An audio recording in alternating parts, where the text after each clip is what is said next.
नमस्कार, आप देख रहे हैं हल्ला बोल टीवी। मैं हूं सुशील कुमार सिंह।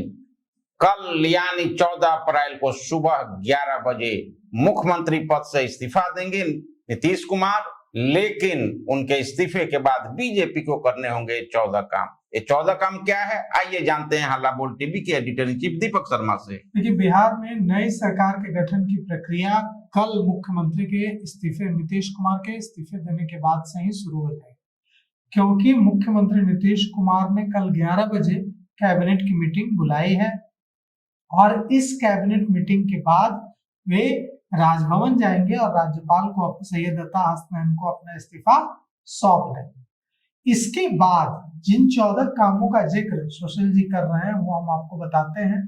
ये 14 काम भारतीय जनता पार्टी को करने होंगे। इस काम की शुरुआत सबसे पहले नीतीश कुमार के इस्तीफे से होगी। सरकार गठन की शुरुआत मौजूदा मुख्यमंत्री नीतीश कुमार के इस्तीफे से होगी। वे पहले अपनी कैबिनेट की आखिरी मीटिंग करेंगे।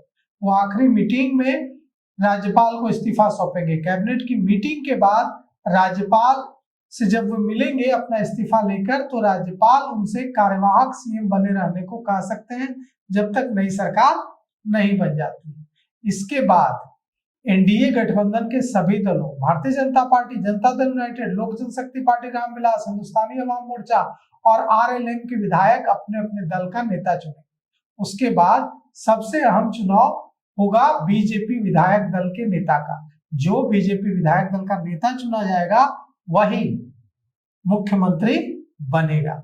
जो बीजेपी विधायक दल का नेता चुना जाएगा बाद में एनडीए का संयुक्त नेता चुना जाएगा। बीजेपी विधायक दल का नेता चुने जाने के बाद एनडीए के सभी विधायक मिलकर उसी शख्स को, उसी विधायक को, सांसद को, एमएलसी को या जिस भी व्यक्ति को बीजेपी विधायक दल का नेता चुनेगा उन्हें एनडीए गठबंधन दल का नेता चुना जाएगा और वही बिहार के अगले मुख्यमंत्री बनेंगे। अब जो जिन्हें नेता चुना जाएगा वो क्या करेंगे? नेता चुने जाने के बाद नए नेता राज्यपाल के पास जाएंगे और सरकार बनाने का दावा पेश करेंगे। साथ ही वे विधायकों का समर्थन पत्र, बहुमत की सूची भी लेकर जाएंगे, राज्यपाल को सौंपेंगे। अगर बहुमत सूची सौंपी जाएगी उससे राज्यपाल संतुष्ट होंगे, और संतुष्ट क्यों नहीं होंगे, तो जब संतुष्ट होंगे तो राज्यपाल नई सरकार बनाने के लिए आमंत्रित करेंगे और शपथ की तारीख बताएंगे। मंत्रियों की सूची तैयार की जाएगी। मुख्यमंत्री जिनको बनने वाले जो नेता हैं वो अपने साथ शपथ लेने वाले मंत्रियों की सूची भी तैयार करेंगे और राजभवन को भेजेंगे। राजभवन से उन सभी नेताओं को शपथ ग्रहण के लिए आमंत्रित किया जाएगा। उन्हें फोन किया जाएगा, फोन करके सूचना दी जाएगी कि इस जगह इतने बजे आपको मंत्री पद की शपथ लेने आना है। शपथ ग्रहण समारोह निर्धारित होगा जो अभी संभावित है वो 15 अप्रैल है कि 15 अप्रैल को नए मुख्यमंत्री और मुख्यमंत्री के साथ शपथ लेने वाले जो डिप्टी सीएम और दूसरे मंत्री होंगे वो 15 अप्रैल को शपथ लेंगे। जो हमारे पास सूचना है, खबर है, उसके मुताबिक 2 मुख्यमंत्री, 2 डिप्टी सीएम, दो मुख्यमंत्री शपथ लेंगे। कुछ मंत्री भी शपथ ले सकते हैं। बाद में मंत्रिमंडल का विस्तार होगा। शपथ के बाद मुख्यमंत्री की सलाह पर राज्यपाल मंत्रियों के बीच विभागों का बंटवारा करेंगे। उसके बाद क्या होगा?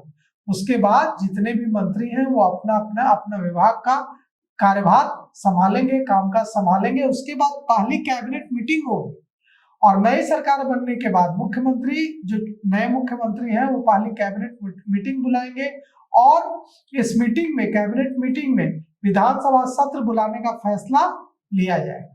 विधानसभा सत्र बुलाया जाएगा। कैबिनेट की सिफारिश पर राज्यपाल विधानसभा सत्र बुलाएंगे। अगर भारतीय जनता पार्टी के पास स्पीकर का पद नहीं रहा, जनता दल यूनाइटेड को मिल गया, तो विधानसभा अध्यक्ष यानी स्पीकर का चुनाव भी कराया जाएगा। बहुमत परीक्षण होगा। उसके बाद सबसे इंपॉर्टेंट फ्लोर टेस्ट होगा। हालांकि फ्लोर टेस्ट में बहुमत साबित नहीं हो पाए ऐसी कोई संभावना नहीं है, आशंका नहीं है, लेकिन करना तो पड़ेगा ही। मुख्यमंत्री को विधानसभा में बहुमत साबित करना होगा और बहुमत साबित करते ही सरकार पूरी तरह से वैध होगी। वोटिंग होगी। वोटिंग की प्रक्रिया में जो विश्वास मत के खिलाफ मतदान करेंगे या विपक्ष के या पक्ष में मतदान करेंगे जो सत्ता पक्ष के, और इस तरह से बहुमत साबित होगा।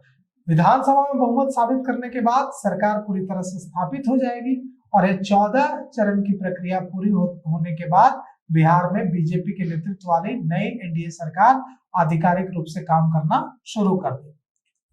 तो सबसे बड़ा सवाल कि किसके सिर पर सजता है जो मुख्यमंत्री पद के दावेदार बीजेपी बैठक के बाद हुआ, कौन होंगे अगले मुख्यमंत्री, इस पे हमारी नजर बनी हुई है।